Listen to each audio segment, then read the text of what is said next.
we did with the reopening of the SHS3, SHS2, we are preparing and we are going to give PPEs, not only PPEs, sanitizers, etc., for schools to prevent any spread. And so the team is working to ensure that we have the adequate numbers prepared for them when school reopens, not just for the pupils, also for the teachers, as was done.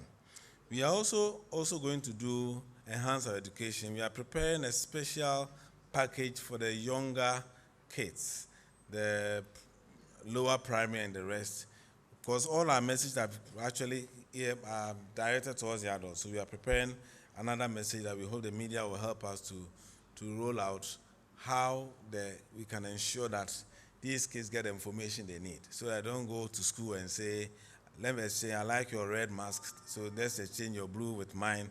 And so we need to have a special message also for them on how to adhere to that. And so we're going to also align enhanced surveillance in the school, just like we have done in the secondary school. That's why we're able to pick up those cases.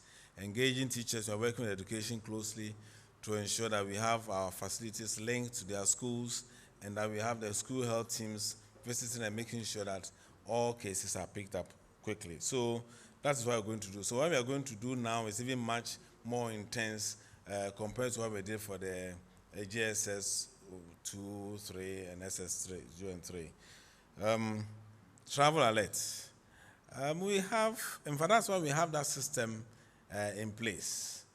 We are ensuring that we currently have the capacity to test everybody who arrives at the airport with a relatively high sensitive test kits that will be able to tell us who is positive. The most important, once you are tested positive, you are isolated and then you are sort of managed.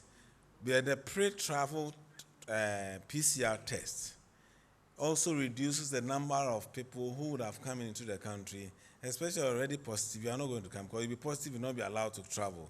So that system still helps us still contain the number. I can imagine that if we were not doing the pre-travel PCR test, you would have seen the number of people who have come in. There are a significant number of people who test positive, and because of that, they are not able to travel.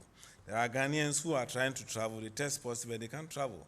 And I think these two systems in place protects us enough that we don't think there's any need to provide any travel alert to anybody coming